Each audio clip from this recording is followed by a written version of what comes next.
अस्सलाम वालेकुम everyone, welcome back to the video.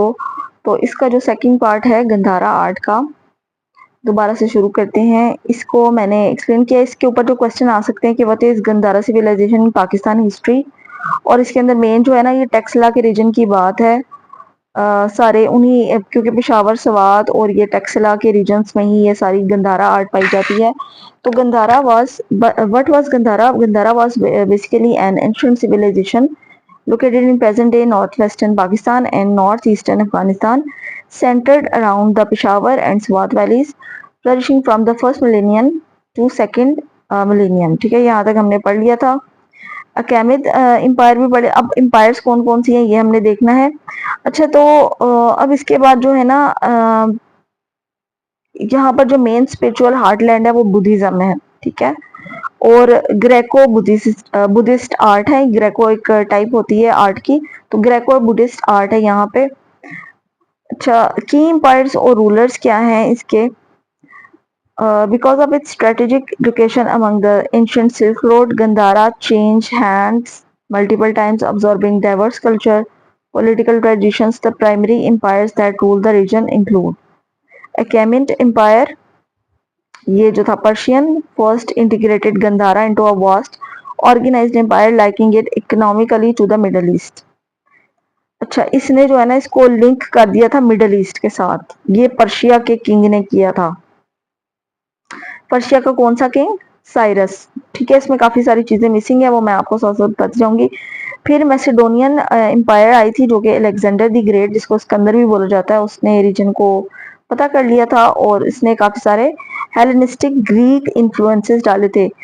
Hellenistic influences, Helen जो है वो गॉड है, गॉडेस है एक ग्रीक माइथोलॉजी की। हेलन को ये बहुत ज्यादा पूछता था, क्योंकि ये वॉर और सक्सेस की देवी है। और इसके साथ ही अथीना। ठीक है, अथीना, हेलन और एफ्रोडाइट। ठीक है, फर्टिलिटी की गॉड थी एक गॉड। हर काम के लिए ना अलग अलग इन्होंने गॉडेसेस बनाई होती थी। तो इसको पूछा था मेन जो है ना, मतलब तीन वो मिलके ना, ये हेलन इनमें मेन थी, तो हेलन की वो पूजा करता था। जो कि उसका मानना था कि अगर हेलन की पूजा करें ना तो वॉर जितवा देती है। तो हेलन की पूजा कर करके इसका मानना था कि मैंने सारी दुनिया पता करनी है। तो ये एक बात थी। अच्छा, इसके बाद है मारियोन एम्पायर, 3rd सेंचुरी BCE। अच्छा, मारियोन एम्पायर जो है वो अशोका की एम्पायर थी, और उसने बुद्धिज्म को कबूल किया था और इसी को डोमिनेंट रिलीजन बनाया था। अच्छा, लोग उधर ही रहे थे, लोगों को कुछ नहीं था इन्होंने किया। ठीक है, जो हुआ था एम्परेंट्स के दरमियान में हुआ था। ऑल दो जाहिर है फाइटिंग्स वगैरह होती हैं, नुकसान वगैरह होता है, बट जो इतना पुराना रिलीजन था ना वो उधर ही रहा था। And he spread its teaching across the empire, और उसने इसकी सारी टीचिंग जो है ना पूरे एम्पायर में फैला दी थी। अच्छा, इसके बाद है बैक्ट्रियन, ग्रीक्स, सैकास, पार्थियंस। ठीक है, 2nd सेंचुरी BCE में, 1st सेंचुरी CE। अच्छा, these empires created a multi ethnic society where Greek statuary, Persian governance and Indian traditions synthesise. इसमें क्या हुआ था कि सारी की सारी ग्रीक का जो वो जैसे पोर्ट्री नहीं होती, इसी तरह ग्रीक के स्टैचूज बहुत ज्यादा यहाँ पर आ गए थे। जिस तरह बुद्धा के स्कल्पचर्स बने हुए थे ना, इसी तरह ग्रीक के भी स्कल्पचर्स, गॉड्स एंड गॉडेसेस के स्टैचूज वगैरह लगने शुरू हो गए थे। फिर पर्शियन गवर्नेंस आ गई थी यहाँ पे। पर्शिया का बहुत ज्यादा इन्फ्लुएंस थे। जिस तरह हम लोग आज कल मानते हैं ना कि अंग्रेजों को, अंग्रेज एक अल्टीमेट जो है ना वो लीडर है सबके बने हुए, अमेरिकन था जैसे। तो यहाँ पे जो है ना, मतलब पर्शियन गवर्नेंस थी। पर्शिया को, पर्शियन किंग्स को बड़ा मानते थे लोग।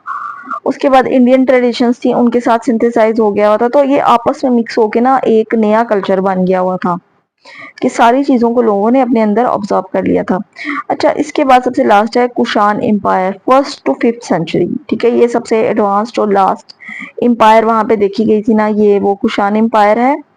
और ये तकरीबन 5 सदियों तक रही थी ये एम्पायर। और under the Kings like Kanishka, Gandhara reach its golden age. Kanishka जो है ना, उसने बहुत ज्यादा ये गंधारा के लिए काम किया था। और this era saw the height of its unique sculptural art and the massive construction of stupas and monasteries. ठीक है, ये स्टूपा यानी कि ये होते हैं कि अजीब-अजीब पहाड़ों पे ऐसे पहाड़ जिनको सर करना मुश्किल हो, ठीक है? वहाँ पे दूर-दराज इलाकों में पहाड़ों के अंदर पहाड़ काट के टेम्पल्स बनाए हुए हैं।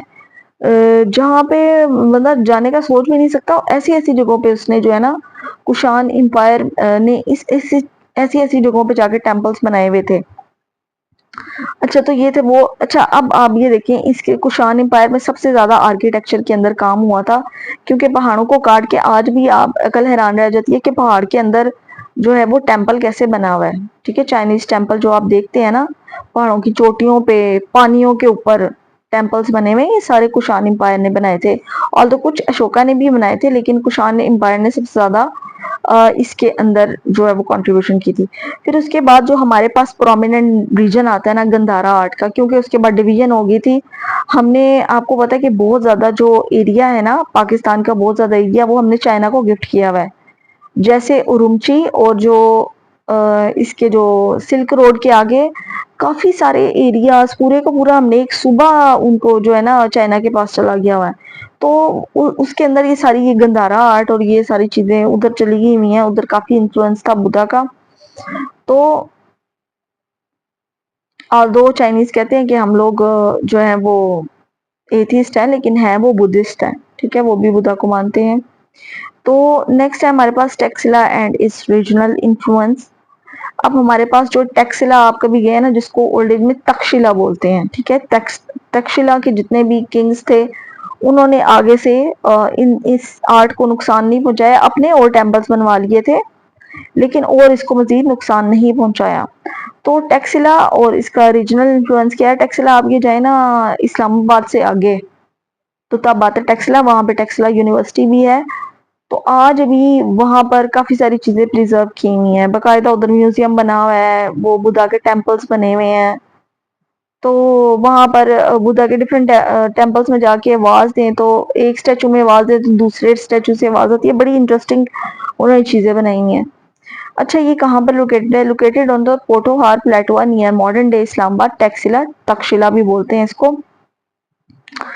उस टाइम पे बोलते थे was a central city and often the capital of Gandharan kingdom. अच्छा ओल्ड नेम जो है ना ये जो सारा मैं आपको बता रही हूँ ये गंधारा होता था पहले इसका नाम, ठीक है? ये सारा गंधारन किंगडम था। तो ये सारी गंधारा आर्ट थी, गंधारा के अंदर ये काम हुआ था। अच्छा अब यहाँ पर एजुकेशनल हब क्या है? Taxila was a world renowned centre of learning, scholars and students from across Asia travel there to study subjects ranging from law, medicine to military science and statecraft. अच्छा एजुकेशनल हब समझा जाता है टेक्सला को world के renowned centre का। अच्छा टेक्सला के अंदर पहले इतना ज़्यादा नॉलेज था। ये जो रीजन है टेक्सला जहाँ पे ये जो गंधारा आर्ट थी कि लोग दुनिया के डिफरेंट कोनों से ना यहाँ पर अ, ये जो मॉन्क्स होते थे ना यहाँ पे मॉन्क्स वगैरह का यहाँ पे सिस्टम था।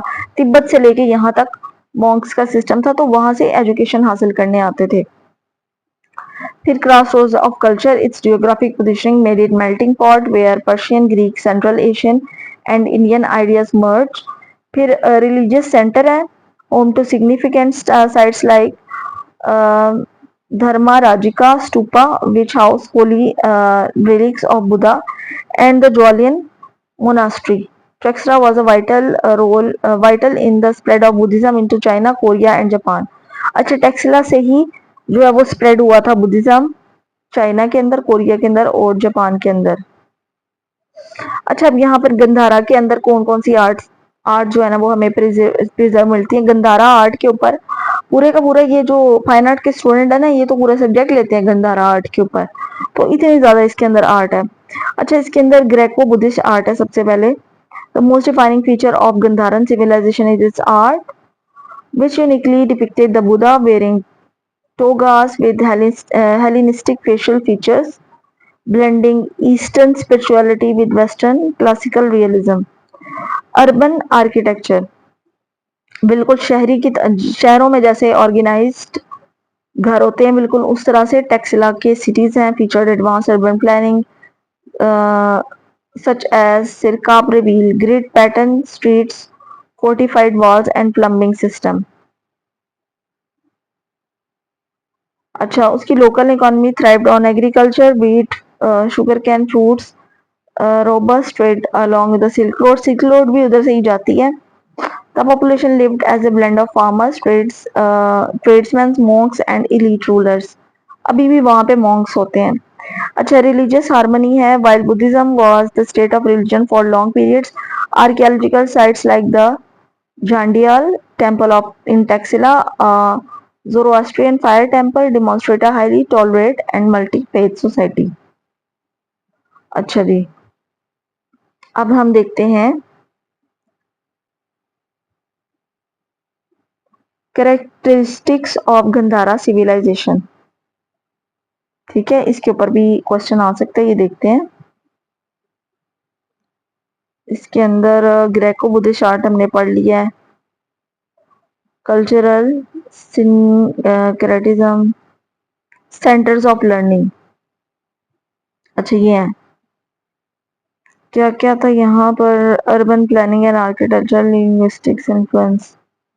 अच्छा, ये इतना ज्यादा नहीं आएगा, सिर्फ ये है इसके अंदर मेन बात, सेंटर ऑफ लर्निंग के under the patronage of various dynasties, most notably the Kushan empire, Gandhara became spiritual heartland of Mahayana Buddhism. ठीक है, इसका नाम रखा था महायाना बुद्धिज्म। और यहाँ के जो मोनूमेंट्स है इसके बारे में आप लिख देना अगर ये पेपर में आ गया कि बुद्धिस्ट जो है वो किस तरह से सेंटर ऑफ लर्निंग था। यहाँ पे सारे बुद्धिस्ट के जो फॉलोअर्स हैं वो सीखने आते थे, और यहाँ पर ये जो मार्शल आर्ट्स वगैरह और जो इसका ओरिजिन हुआ था वो एक्चुअल में इंडिया से हुआ था, यहीं से वो लेकर गए हुए हैं चाइनीज जो मेन कुंफू है ना, मेन जो निंजित्सु है वो यहीं से लेकर गए हुए हैं। और मोनोमेंट्स यहाँ पर जो थे मोनोमेंट्स, ये स्कल्पचर वगैरह होते हैं, मुजस्मे वगैरह। The landscape was dotted with magnificent stupas, mound-like shrines holding sacred relics and vast monastic complex. अच्छा, यहाँ पे जो अभी भी हेरिटेज साइट है ना वो है तख्ते बाही। ठीक है, तख्ते बाही यहाँ पे ये कंट्री आर्ट्स में है और असेंबली हाउस में है, बिल्ड फॉर मॉन्क्स। ठीक है, मॉन्क्स यहाँ पर आज भी हैं, तख्ते बाही उसका नाम है। और ये अक्सर ही वहां पे ना शोकेस कर रहे होते हैं।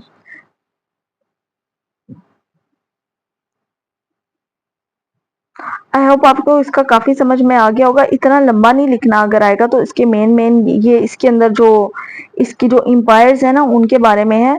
तो गंधारा आर्ट में आपने ये सारी गंधारा सिविलाइजेशन में उसके जो डायनेस्टीज हैं, ठीक है, साइरस जो आया था पर्शियन किंग, फिर जो भी अलेक्जेंडर जो आया था मैसिडोनिया से उसके बारे में, और ये फिर कानिका जो किंग है लास्ट किंग था, और इससे पहले जो अशोका था। ठीक है, वो चार के बारे में आपने लिखना है और उसके बारे में आपने बताना है कि ये गंधारन कल्चर क्या था एंड ऑल दैट। तो ये टेक्सिला में अभी भी मौजूद है, वहाँ पे बुद्धिस्ट लोग मौजूद हैं, और वहाँ से ही ज़्यादातर जो पाकिस्तान के एरियाज है जहाँ पे पहाड़ लगते हैं, पाकिस्तान के डिफरेंट ऐसे इलाके, बहुत ठंडे इलाके हैं जहाँ पर जाने भी नहीं होता, और जहाँ की बाउंड्री एक लगती है तिब्बत के पहाड़ों के साथ, वहां पे भी सेम इसी तरह का एक कल्चर मौजूद है, वहां पर भी मॉन्क्स जो है ना वो पाए जाते हैं। तो चाइना से और डिफरेंट दुनिया से जो है ना वो लोग यहाँ पर सीखने आते हैं बुद्धिज्म और स्पिरिचुअलिज्म। तो आई होप कि आपको इसका समझ में आ गया होगा कि what is the Gandhara civilisation and what are the characteristics of Gandhara civilisation. अगर आपको पेपर में आ गया तो ये लेक्चर सुनने के बाद, ये वाला लेक्चर इससे पहले वाला, आप कुछ ना कुछ जरूर जो है ना वो पेपर में लिख लेंगे। तो best of luck for your exam. I see you in next video lecture. Thank you very much.